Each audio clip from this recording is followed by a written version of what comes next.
cities. Can you imagine that your money, because revenues are uncertain, will be enough to design your revenue spending? You need little more money, zero revenue deficit.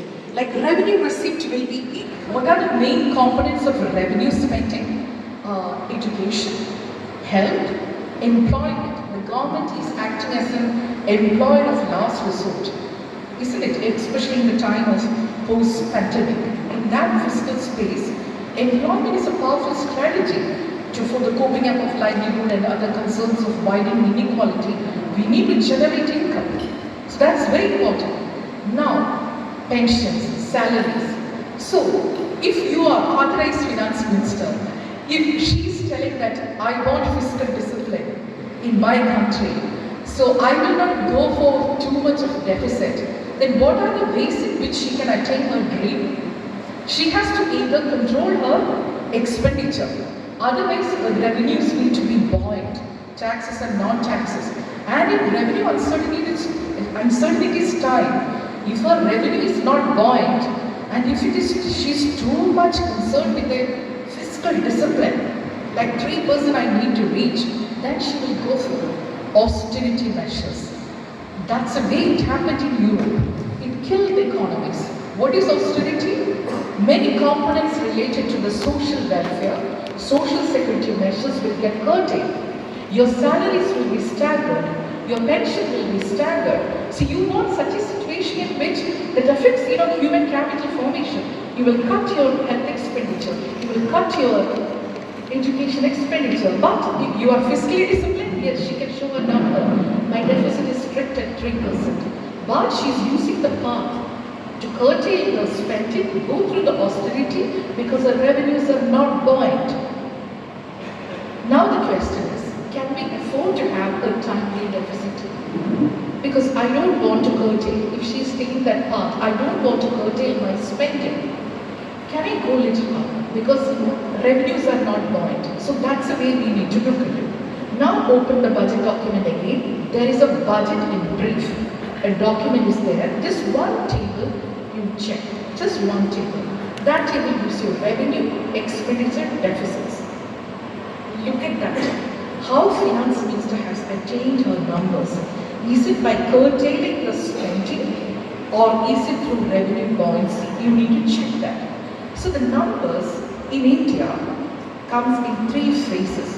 Like finance minister, when she announced a budget, those fiscal arithmetic will appear as budget estimate. That's a dream.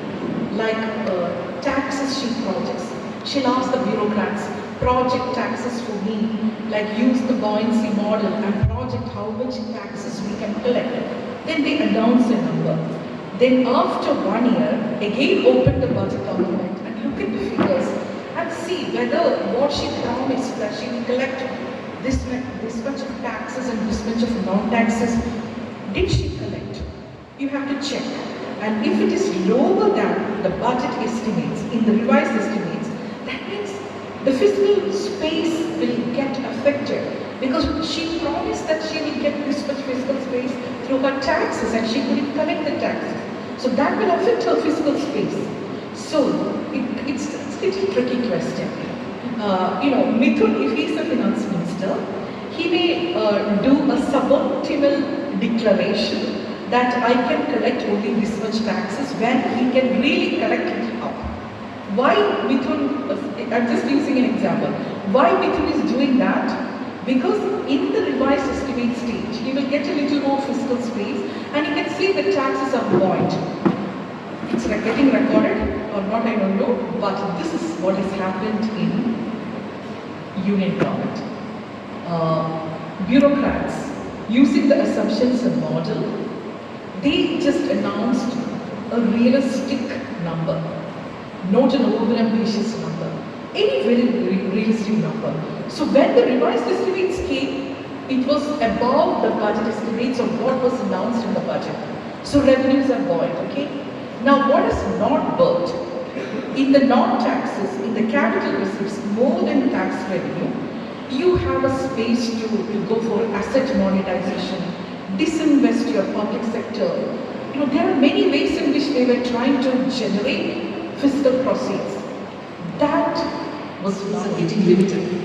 So then it can rise the interest rate.